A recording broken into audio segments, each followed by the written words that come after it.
for a quick recap, what we discussed yesterday. So yesterday we discussed about your variables. So what are variables? Variables are going to be called as a placeholder for memory to store data inside your Python programming, right? So if I want to send data to anywhere in my code, right, I need to send data via my variables. Okay. At the same time, if I want to store some data, I'll be storing inside my variables. So variables are going to be called as a memory holders. So if I want to view the data inside a variable, how can I view? I should call by the name of the variable. If I call by the name of the variable, I can able to see the value that is storing by the variable. Okay. So that is the what we have been seen yesterday regarding to the variables concept. And prior to that, we also seen about what is meant by IDE, how we can able to install your Python, and what are the types of IDEs we have been seen. So we came across your PyCharm, we came across your Anaconda, we have came across your Visual Studio also, and we have seen their respective installation. So that is what we covered in yesterday. Okay. So now we'll see the different rules that are available, in your variables. Okay. So what are the different rules that we need to keep in mind when we create a variable? So the today's topic is rules in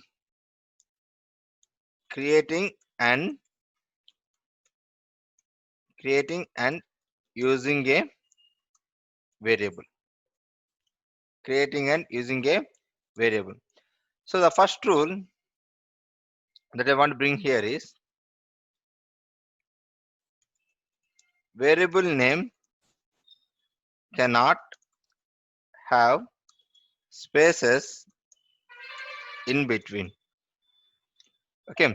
So suppose my variable name is called as username. It should be like username.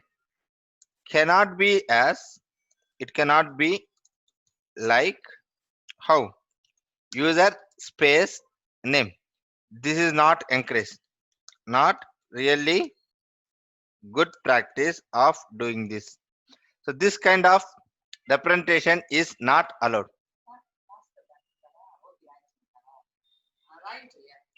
Okay. So now how can we see that? So let's go and implement this on your PyCharm and see whether this rule is applicable. So from today onwards, right, let's not create your plain Python file, guys. Okay. So we cannot able to categorize it properly. So if I have a placeholder to segregate on module wise, right, that will be very easy for me to maintain or to segregate or to read the code easily based upon the module wise. So to do that, what I'm going to do, right, I'm going to create a new directory called as variables. I'm going to create a new variable called as a module called as variables. Create it as a directory. Okay, I repeat you the steps. Go to your project, new, and choose the option as directory. Choose your option called as directory now. Now go to your variables, Python file, right? I'm going to give the name as rules of variables. Okay. Now here the first rule, it is telling that variable name cannot have spaces in between. It is telling that we cannot able to use spaces in between. Okay. So I have the variable name as username is equal to as Pratap. No problem here. Okay. But if I try to use user space name is equal to Pratap, then there is a problem arriving here. Why? Because your variable is not going to allow you to have a space. So that is the rule number 1 you have to keep in mind. Now rule number 2, it is telling that instead of a space, use underscore. Instead of a space, use your underscore.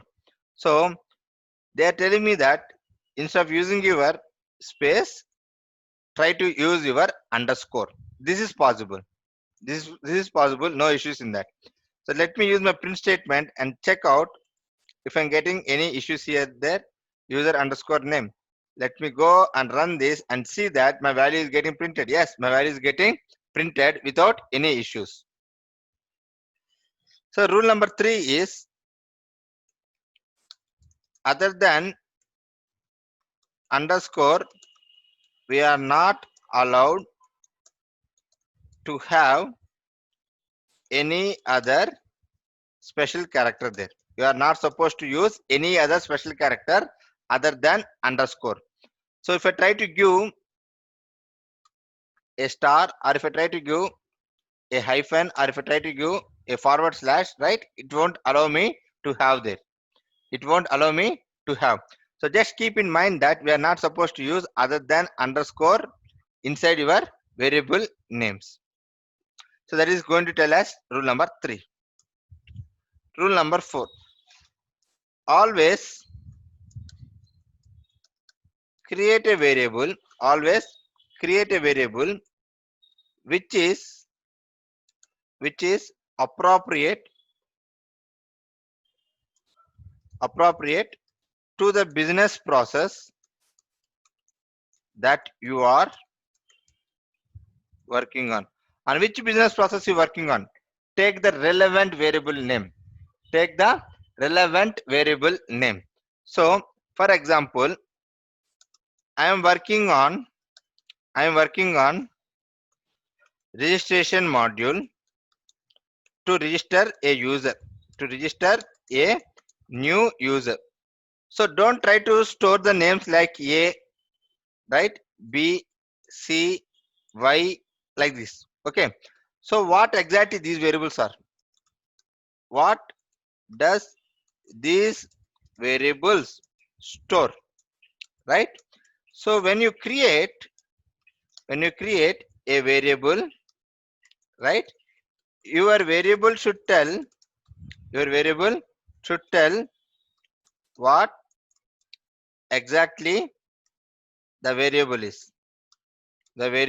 is and what it is storing. Okay. So now instead of that, right, try to give the name which is going to be relevant to your business process. Yes, I'm going to store my username. Try to give the variable name as username. I'm going to store my password. Try to use your password. I'm going to store age. Try to use your age. I'm going to store my gender. Try to use the variable name as gender. Okay. I'm going to use my company name. Just try to use your company name. I'm going to use my phone number. Use your phone number without spaces, or use underscore. So try to give the variable name which is going to be relevant to your business process. So don't try to give A, X, Y, and Z, because we don't know what exactly A is, what exactly Y is. Okay. So your variable name should be speak a more. Okay. So to do that, try to give the variable name which is going to be relevant to your business process. And the next one is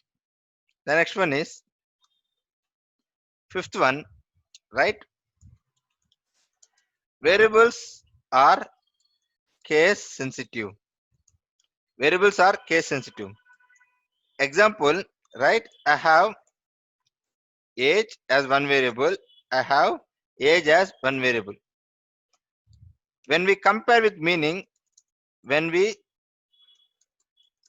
see the meaning, it's same, but as a variable, right? It is different, guys.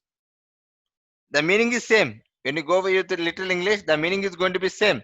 When you see about the value of the variable, then these two are going to be different. So now see here.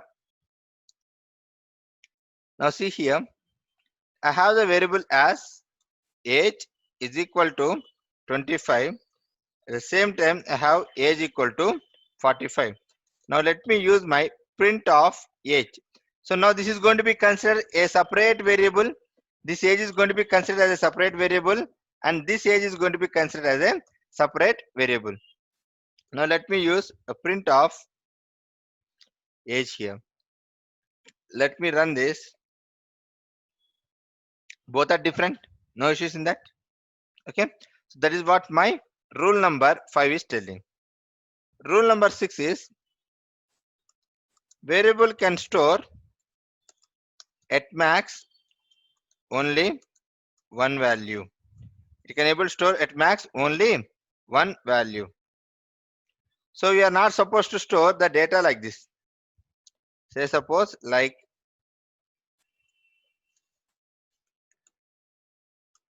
age groups equal to, I cannot able to use like 25 comma 55 65.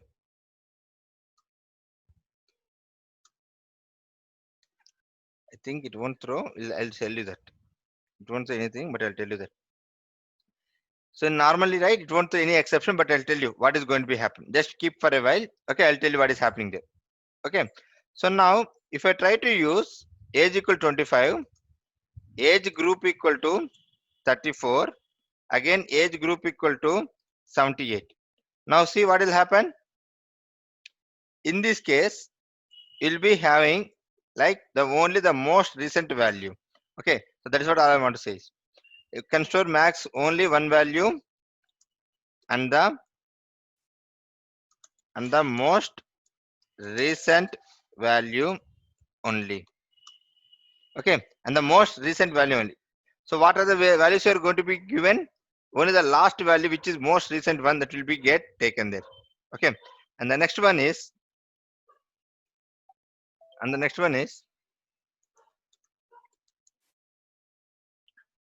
variable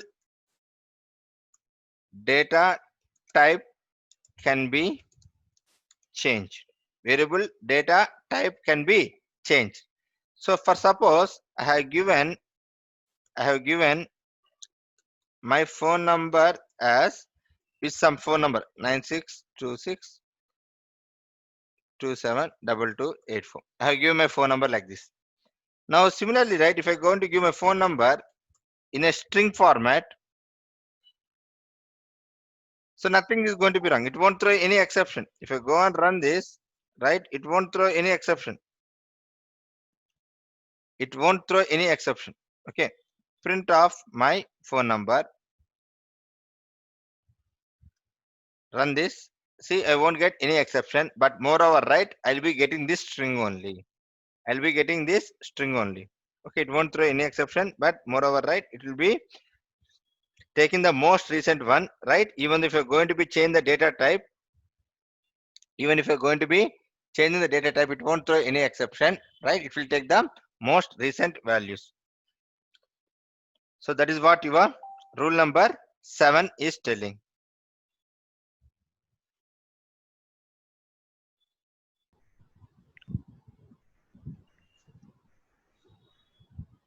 So that's what we are going to see, that a variable data type can be changed. Now my question is, how do I know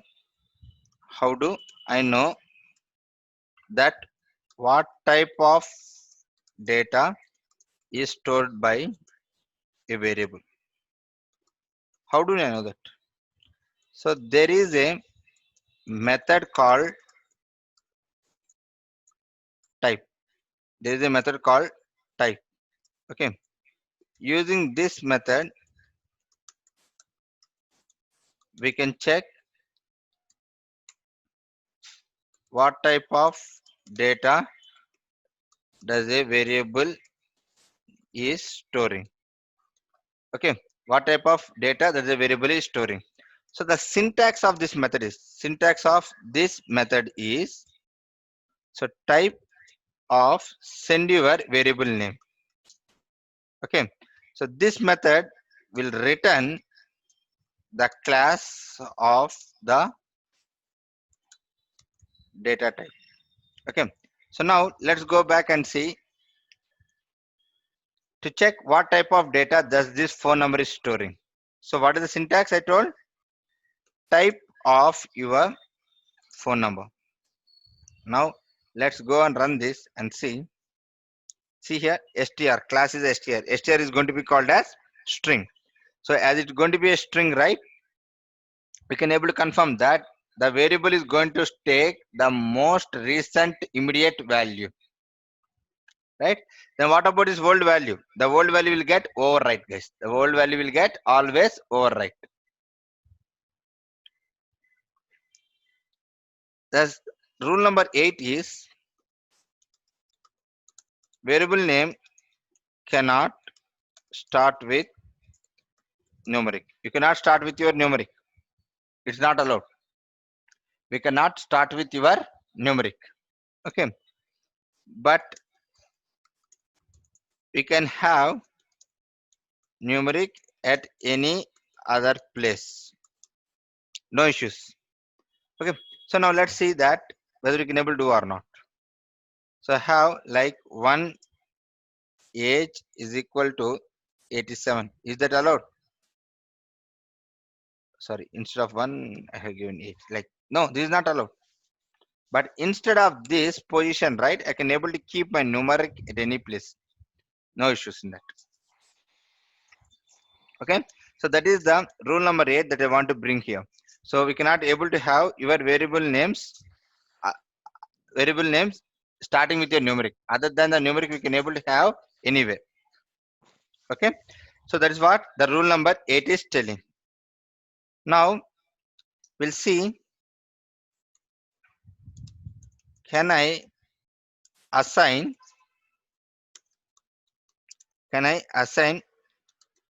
values to multiple variables in a single line? In a single line, can I able to assign values to multiple variables? Multiple values to multiple variables. Let me rewrite it as multiple values to multiple variables in a single line. Is that possible? Yes or no? The answer is yes. In Python, it is allowed, guys. In Python, it is allowed. Okay. So now let us see how to do that. So now his question is, so let me create a new Python file here. Multiple values to multiple variables. Okay. So now here he is telling that he have a comma b comma c is equal to 10 comma 20 comma 30. Okay, now let me use my print of a, then let me use print of b, now let me use my print of c. Now let me go here and run this 10 comma 20 comma 30. Okay, so what happened here? A is going to store 10. Let me explain you.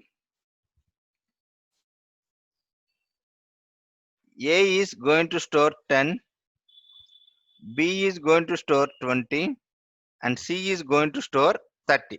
So this is going to be called as multiple variables getting assigned with multiple values. Multiple variables getting assigned with multiple values. Okay. So this is the way how we can able to assign multiple values to the multiple variables. Now my next question is,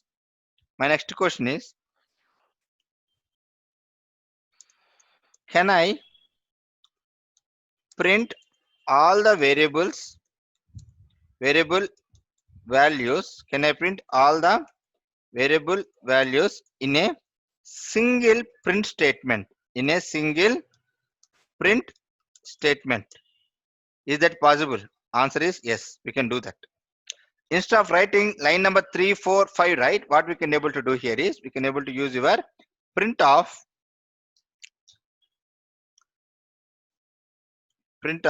a comma b comma c. Okay. Now let me go here and run this. See, I can able to get the values of a, b, and c. You can able to get the values of a and b and c. Okay.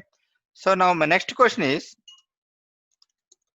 can I assign same value to the multiple variables?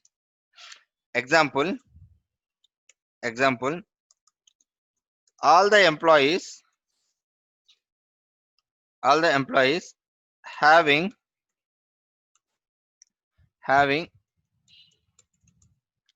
CMP ID as some value. Okay, now I need to represent few employees. With same value. Okay, for example, see here, I have Raj is equal to, okay, Raj equal to Krish equal to Mahesh is equal to, right? They belongs to CPNY underscore CTS underscore 101. Assume like this. Now, right, these three variables, what? Raj, Krish, and Mahesh, right? These three employees are belongs to this company ID. Okay, and then I can able to have Rahul, Ramesh with some other ID. Okay, so this is going to be called as same value assigning to multiple variables. Same value assigning to multiple values. So now let me go here and print Raj here. Let me go and print Ramesh here. Now I'll see, I can able to see these two employees are going to have their different IDs here. See, now Raj is getting company underscore CTS and Ramesh is getting 4785 as the values. So that is what we are telling here. So same value can be allocated to multiple variables. Multiple values can be allocated to the multiple variables. Okay. So any questions on this? So today we have seen how to create a variable and we have seen how to assign the values to the variable and we have seen what are the rules that are available on the variables and seen like what are the different ways to create a assign the values to the variables. Okay. So now let us see the another concept called as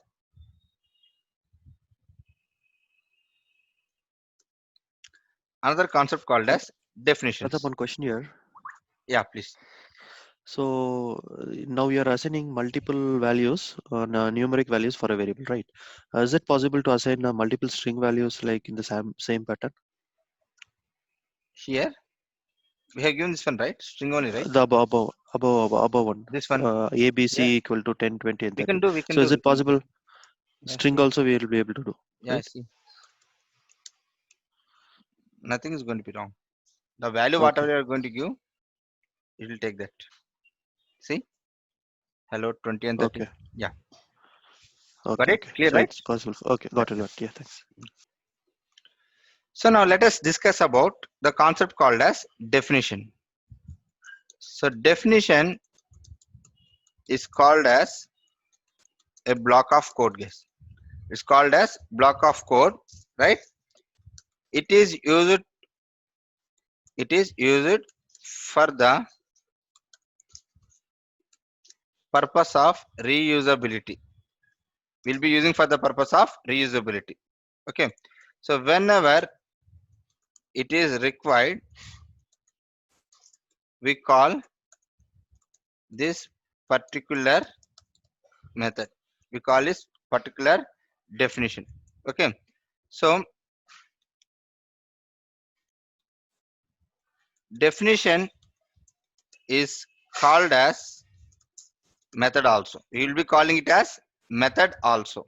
Okay, so the syntax for creating your definition is definition some name, parenthesis colon. Okay, and there should be a indentation. This is going to be called as your indentation. The blue color mark is going to be called as indentation. So the first rule that I'm going to bring here is number one, very important rule in your Python is indentation, right? So whenever you're going to write your logic, right, once you give an enter, automatically there will be a indentation given by the editor itself. You don't need to give any indentation explicitly, right? So there should be indentation must be available. So here we need to write your logic. Okay. So to execute the code available inside a definition, we must need to call it. We need to call it. Else the logic will never get executed. So my question is how to call a definition. How to call a definition? Just use the name of definition, guys. Very simple. Just use the name of definition. Okay. Example as if you have created a method called add, just call it as add. If you have created a method called subtraction, just call it as subtraction. Okay. So now let's see what is the purpose of definition. The purpose of definition is reusability. So what is the definition? Definition is going to be called as a block of code where we are going to write your business logic inside it. We'll write your business logic inside it. Whenever there is a reusability available, right, then we call it. Okay. So now let's see how we can able to create a definition in your Python now. So let me create a new directory called as definitions, and let me create a new Python file here. So I'm going to call it as definitions. So for example, right, I want to add two numbers, guys. A equal to 20, B equal to 30. And what I'm going to do here is I'm going to create a variable called result equal to A plus B. Okay, just give me a second. Yes. Yeah. So I just zoomed out the text font that is available there. Okay. To how to zoom it, how to change the settings is go to your file, settings. Here you can able to see editor and font is available. I just went here and changed my settings. Okay. Then click on apply and click on OK. Okay. So let's jump to the topic back again. So now what happened here? I have result equal to A plus B. Now let me print here. Print of my result. I don't have any issues here. I don't have any issues here. So let me run this. I got the output as 50. Okay. So now again, right, I did some process here, guys. Again, I did some process here. Okay. So then what happened here? Again, I came a scenario where I want to add two numbers again. So again, what I did? I copied the same logic, right? And again, I went and pasted it same thing. Again, after some time, right, I wrote some logic in between. And again, I came across to write the logic of the same addition of two numbers. So like this, how many lines should I write like this? It is going to be called as code duplication. Repeatability of the code, redundancy of the code is going to be very much on this. Okay, so this type of coding is going to be called as bad practice, guys. So the first thing that you want to do here is whenever you get a problem statement, see whether that is going to be reusable or not. I am going to use this logic anywhere. The first step that you want to understand is you have to understand it properly, analyze it clearly, and think whether you are going to use this kind of logic anywhere in your programming or anywhere in my application. Think for the reusability. As a QA or as a developer, your first major attention should be paid to the reusability, right? So yes, I may use in future anywhere. I don't know. I may use, right? So to come across to answer I may, right? We need to go for the first approach called as definitions, right? So let us see about your definitions now. So now what you want to do here is definition. I'm going to add two numbers, right? Add. Now see automatically when I give enter, right, after this colon when I give enter, there is an indentation given by my editor. So Pratham, I accidentally deleted my indentation. Will it cause any error? Yes, right? It will definitely cause an error. See print of something, it won't take that. It will throw an exception. See, because we are not completing this. So what you want to do? Just to go there and give a tab of this. So this one tab indentation is mandatory in your definitions. Indentation is very much mandatory. Okay. So now what I'm going to do here is I'm going to give A equal to 10, B equal to 20, result equal to result is equal to A plus B. This is fine. Now what I'm going to do, I'm going to use my print of result. Fine. Now let me go and run this. No, I don't get any output. Why? Because what I told, to execute the code available inside a definition, we must need to call it, guys. We must need to call it. So how to call it? What is the name of the definition? Add. So again, if you want to come back and call it, right, you should be out of this indentation. If you try to call it inside your indentation, it won't. Okay, that is not a good practice. Okay, so you should be call it outside of your indentation. So once you come out of this one, right, then it will think that you are out of the definition. Okay, so now let's go here and run this and see that yes, I'm getting the output as 30. But whenever I'm going to call it, no matter how many times you want to call it, just go and call it 50 times or 30 times, 100 times, no matter.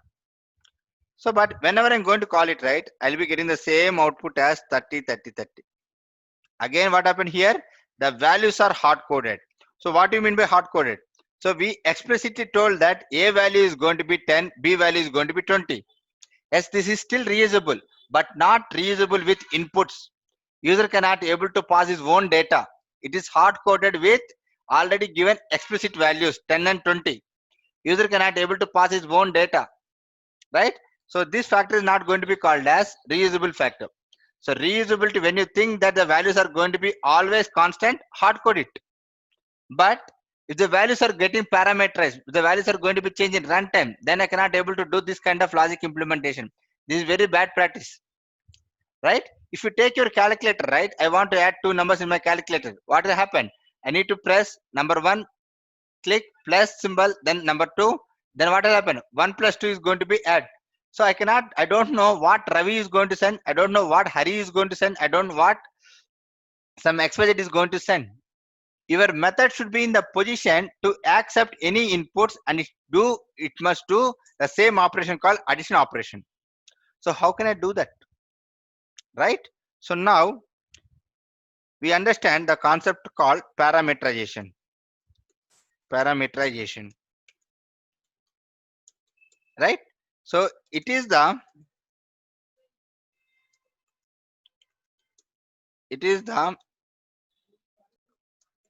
process of sending input values to the method. So parameterization in definition, guys. In definition. Okay. It is the process of sending input values to the methods. Okay. Values accepting by a method is called as parameters. Okay. Values sending to a method is called as arguments. Okay.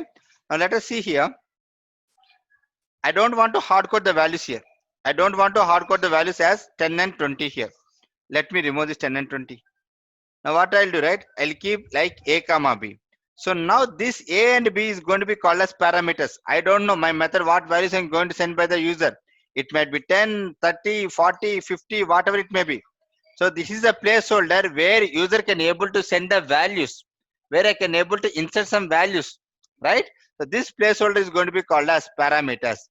So method name plus parameters, we are going to call it as signatures. Method name plus parameters, we are going to call it as signatures. So I need to send some values here. So 50 comma 60. So 50 and 60 are going to be called as arguments.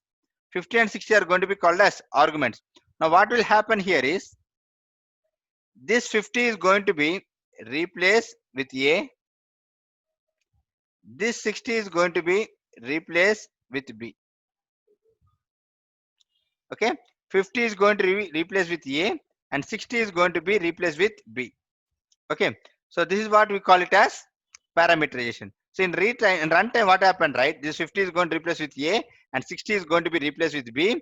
Then what happened here is, so A value will become here and B values will become here, and it will both of get summation, and that sum is going to be displayed on your print statement. Okay. So now let me go here and execute and see. Yes, I'm getting 110. Now parameterize it. So let's go and change the input values as 40, 56 to 41. Some input, guys, anything. 74, comma 74. Now run this. Yes, different inputs and getting different outputs. Right? So now, right? As a QA, where can I implement this logic of definitions? One example. Where can I implement this? So for example, I have test case 1, guys. I have test case 1. So what is my test case 1 is telling is, so launch your application, right? Now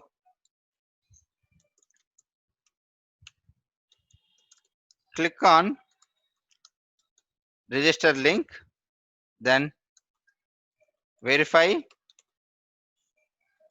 element exists, then close the browser. Now again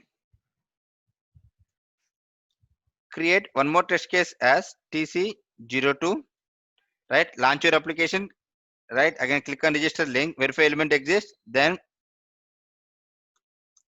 fill the register form. Then what I'll do, click on save button, then what I'll do, close the application. So now if you take this test case 1 and test case 2, right, there are some common functionalities which are going to be repeated here. Can you list out their common functionalities? I'll list out it. See here. First one is launching the application. Yes, we have a launch application here also. Then what you are doing here? We are clicking on register. Yes, we also have the click on register here. We are verifying element is exist. Yes, we have the element exist. And we are going to close your application. Yes, closing application is available. So whatever the steps that are going to be common across your test cases, right, will create as a method, guys. Whenever it is required, we call it. For example, see here, I'm going to create a definition called as launch application. Here I'm going to write it as print launch application. Launch your application. Okay. So definition is, next one is navigate underscore register link. I'm going to navigate to my register link. Okay. So now what I'll do here, right? I'll be using my print navigate to register link. Again, I'm going to create one more definition called as definition verify element exist print verify element exists. Then what I'll do, definition close browser print closing browser. Okay, so we have different definitions available here, right? So now I don't know which application is going to be launched. My method should be in the position to open any browser, and my method should be in the position to open any URL. So what I'll do, right, I'll be using my two parameters called as browser, one more parameter is called as URL. So launch the application, right, in the URL in the browser, right, plus I'm going to write my browser. So don't worry about this syntax. I'll explain you what is the syntax exactly. Just try to understand like what I'm doing here. So launch the application in the browser, this browser, then plus with the URL, right? Just pass your URL. So I'm going to pass my whatever the browser I'm going to send. I may send my Chrome browser. Chrome browser should open, and whatever the URL I'm going to send, that particular URL should get open there. So navigate register link. Verify element exists. My method should be in the position to verify any kind of element. It might be login button, it might be register button, it might be submit button, or it might be first name, last name, whatever the element might be. My method should be in the position to verify any element. Verify the element.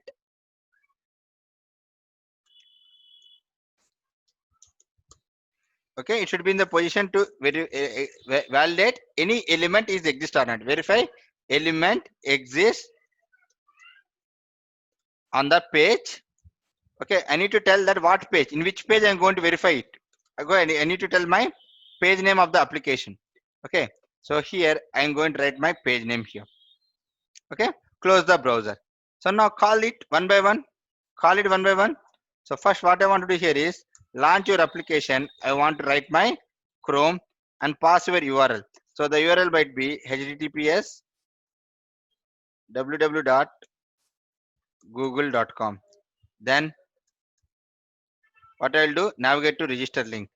Then verify element exists. So what I want to do here is I want to verify register header there. I want to verify register header is available or not. So in which page? Registration page. In the registration page, I need to verify my header is available or not. Once it available, then what I want to do, I want my close my browser. See now, this test case should work in my Chrome browser as well as it should work in my Firefox browser, whatever it may, whatever the browser I'm going to tell that you should open that. Okay. Now let me write the same test case in my Firefox. I'm going to register. Now here I'm going to verify whether my first name is available or not. If it is available, then I'm going to close the browser. So this is called your reusability. As a QA, right, this is a perfect example where exactly you're implementing. Yes, I'm going to implement. When I'm going to get any test case, right, I will see that whether this step is going to be reusable across any other domain or any other module that are available in my application. If it is there, I'll create a method. If it is going to be depends upon any inputs, I'll parameterize it. Right? Think bigger, guys. Think bigger. Actually, one question. Yeah, please. Do we have method overloading in Python? So still we are very far away, sir. Still we have not seen. Method overloading is not possible in your Python. I'll tell you that. Still we have to see OOPS concepts. Yeah. Okay. Yeah. Others? Any questions on the definitions?